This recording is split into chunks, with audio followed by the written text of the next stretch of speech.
저는 솔직히 육수한 거 후회 안 해요. 그러니까 전혀 이제 미련이 없고 긍정적으로 받아들일 수 있게 되었어요. 원기 오느라 고생 많으셨어요. 아니요. 앉으세요. 아, 예.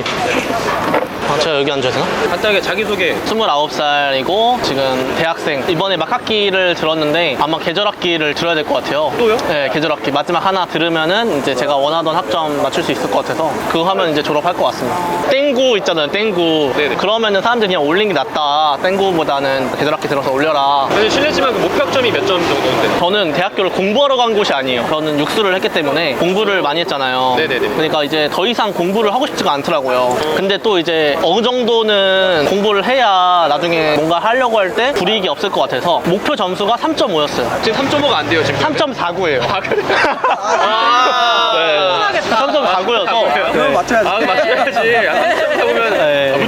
무조건 해야 되네. 아, 근데 듣다 보니까 육수를 하셨다고. 네. 그렇게 오랜 수험 기간을 한 계기가 있어요? 왜? 그러니까 저는 네. 기존의 부모님 세대에서는 뭔가 대학을 잘 나오고 그러면은 뭔가 좋은 직장이라든지 그런 게 보장이 되는 사회였잖아요. 그래서 저 같은 경우에는 저 음악이라든지 운동이라든지 여러 가지 끼가 있었는데 공부를 잘하지 못하면은 약간 사회에서 약간 학교에서도 그렇고 선생님들이 공부 잘하는 애들만 좀 좋아하고 대한민국에서는 조금 공부를 잘해야만 뭔가 인정해주는 그런 분위기가 있었잖아요.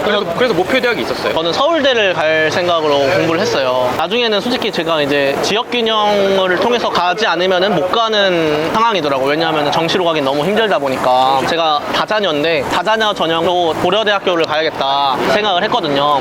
제가 육수를 하게 된 계기 중에 하나가 내신을 1점대까지 올렸고 고3 때 내신이 1.2 정도 됐어요. 아, 그래요? 네. 1.2? 네. 엄청 높은 거잖아요. 원래 한 5, 6등급이었었는데 그 가능해요, 그게? 진짜 열심히 했어요. 네. 근데 1학년 때 좀 성적이 낮아서 평균 내신하면 한 1.8 정도 나왔어요. 저는 이제 성적을 많이 올린 케이스니까 입학사정관 전형이 이제 저 때 생겼거든요. 그래서 저는 입학사정관 전형으로 가야겠다라고 생각을 해서 썼는데 그 아직도 기억나는 게 9월 29일 날 그게 발표였어요. 대학교 첫 불합격이 이제 그거여가지고 근데 좀 오기가 있고 약간 지는 걸 싫어하는 스타일이어서 어떻게든 가겠다라고 생각을 하고 네. 고대를 가기 위해서 육수를 하게 된 건가요? 그렇긴 하죠. 근데 꼭 고대가 아니더라도 약간 최고의 대학을 가고 싶어요. 스카이를 가고 싶었어요.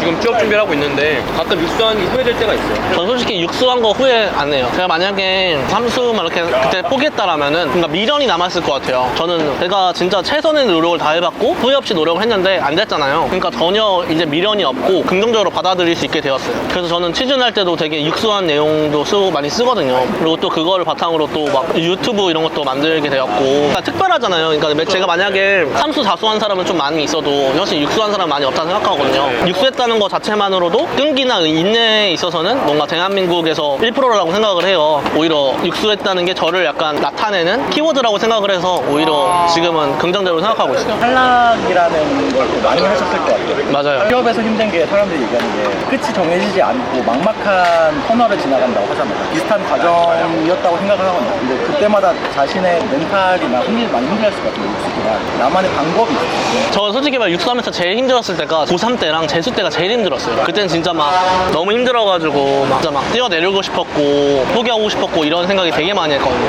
그러니까 저는 그런 생각을 했어요. 탈락한 거에 대해서 막 힘들고 이런 게 저는 좀 남과 비교를 하는 데서 시작된다고 생각을 하거든요. 근데 저는 남과 비교하기보다는 제가 항상 저는 스터디 플래너를 맨날 썼어요. 공부할 때 어떤 식으로 공부를 하겠다. 제가 할 수 있는 거가 80이라면은 한 90 정도를 써요. 목표를. 이 목표를 달성했느냐 안 했느냐. 그러니까 저 자신으로 기준을 잡고 어제 나보다는 오늘 더 나아지고 있다. 이런 식으로 생각을 하면은 탈락했을 때도 그래도 나는 진짜 최선을 다했기 때문에 진짜 후회가 없다. 이렇게 생각을 하게 되더라고요. 그러니까 그럼 여기는 내 길이 아니었나 보다. 다른 문이 또 열릴 거다. 이렇게 생각을 하면서 조금 멘탈을 관리했던 것 같아요. 사실 취업을 어떻게 보면은 제가 29인데 빨리 하는 애들은 남자 같은 경우는 26, 7회 하고 여자들은 뭐 24, 5에 하잖아요. 그래서 근데 지금 100세 시대고 1, 2년을 빠르게 취업을 한다고 해서 뭔가 다를 수 있을까? 이런 생각을 하고 결국에는 아무튼 되면 되는 거 아닌가 그런 생각을 하거든요. 반면에 그런 것도 있잖아요. 저의 가장 큰 문제는 뭐였냐면은 안 되면 어떡하지 이런 게 더 조금 컸거든요. 그게 더 심할 것 같은데 31의 취업은 가능하지만 32 되면 솔직히 잘 안 되잖아요. 맞아요. 신입사원으로 치면은 맞아요. 그런 것에 대한 불안감은 없어요. 근데 저는 일단은 일단은 되게 좀 긍정적으로 생각을 하는 게 저는 무조건 될 거라고 생각을 하고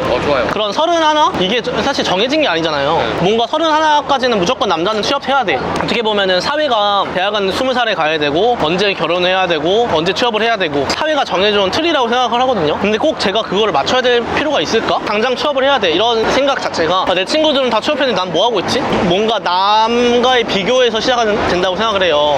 비교를 하는 순간 저는 항상 불행하다는 걸 많이 깨달았어요. 저는 예를 들면 난 90점을 맞았는데 쟤는 95점을 맞았다. 저는 하나 틀었는데 다른 사람들이 100점을 맞으면은 약간 비교되면서 저가 불행해지더라고요. 그렇게 불안해하지 말고 뭔가 나도 기회가 되고 내 역량을 또 키우도 행복하게 살다 보면은 뭔가 될 거다. 남과 비교하고 불안해 하면은 오히려 더 안 될 거라고 생각을 해요. 그게 약간 면접을 할 때도 약간 보인다고 생각을 하거든요. 뭔가 사람을 만났을 때 그 사람이 행복해 보이는지 아니면 불행해 보이는지 그런 인상도 되게 중요하다고 생각을 하거든요. 대외 활동하면서 막 면접 이런 것도 봤지만 면접관도 해봤지만 뭔가 되게 긍정적인 에너지가 넘치고 뭔가 행복해 보이는 그런 애들을 보면은 뭔가 뽑고 싶다는 생각이 많이 들더라고요. 근데 이건 사람은 다 비슷하기 때문에 실제로 기업 면접관도 똑같을 거라고 생각을 해요. 내가 만약에 이렇게 행복하고 긍정적인 에너지를 보여준다면은 저한테도 기회가 올 거라고 생각해요.